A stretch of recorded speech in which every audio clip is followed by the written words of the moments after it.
부산의 더불어민주당이 대선 승리 뒤 웃을 수만은 없는 상황을 맞고 있습니다. 대선에서는 승리했지만 내년 지방선거에 대한 우려가 만만치 않기 때문입니다. 정가 소식을 길재섭 기자가 전해드립니다.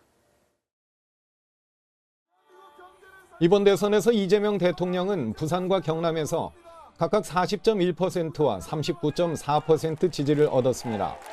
부산에서는 민주당 대선 후보가 40% 득표율을 처음 넘기며 나름 성공적이라는 평가도 받았습니다. 하지만 당초 기대했던 45%의 지지율과는 차이가 컸고 강서구를 제외한 전 지역에서 김문수 후보가 앞섰습니다. 비상계엄과 대통령 탄핵으로 치러진 조기 대선에서 내심 50%까지도 득표할 것을 기대했지만 40%를 겨우 넘기면서 대선 승리에도 웃을 수만은 없는 상황입니다. 그래서 역시 부산이 저희 민주당 입장에서는 그렇게 호락호락하고 쉬운 지역이 아니다는 것을 절감하고 1년 동안 준비를 잘해서 내년 지방선거 때는 꼭 필승할 수 있도록 그런 만반의 준비를 갖추도록 해야 되겠습니다. 이재명 대통령은 여당 전현직 지도부와 만난 자리에서 내년 부산 선거 불꽃 튀겠네요라는 말로 부산에 대한 기대감과 관심을 밝혔습니다.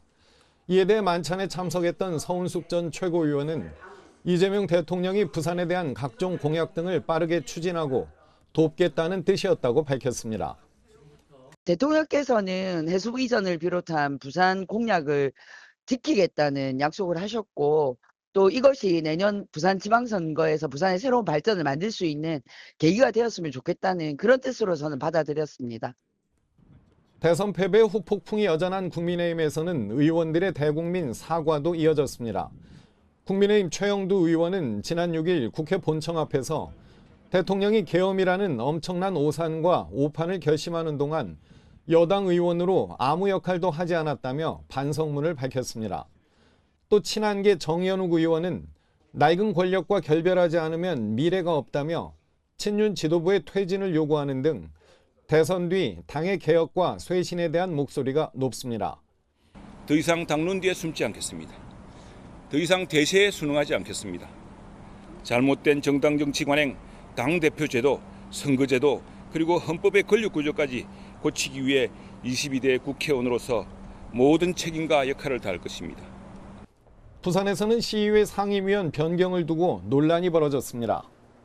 이번 논란은 올해 초 이해 충돌과 관련한 권익위의 지적으로 이대석 부의장이 기획재경위에서 다른 상임위로 자리를 옮기는 과정에서 소통이 없었다는 지적이 제기돼 시작됐습니다.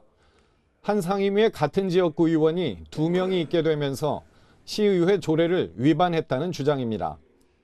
근데 여기 안에 보면 분명히 안배라고 그렇게 되어 있거든요.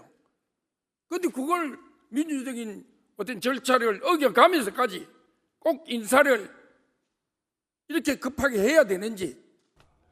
또 지방선거가 1년 앞으로 다가오면서 일이 많은 기획재경위를 꺼린다는 뒷말도 나왔습니다. 이에 대해 안성민 의장은 원내대표나 상임위원장과 충분한 협의를 거쳤으며 한 상임위에 같은 지역구 의원이 2명 있어도 조례 위반은 아니라고 강조했습니다. 하지만 지난해 6월 후반기 의장단 선거에 이어 국민의힘 내부에서 다시 한번 논란이 불거지면서 갈등이 점차 표면화한다는 우려의 목소리도 나오고 있습니다. 지금까지 정가 소식이었습니다.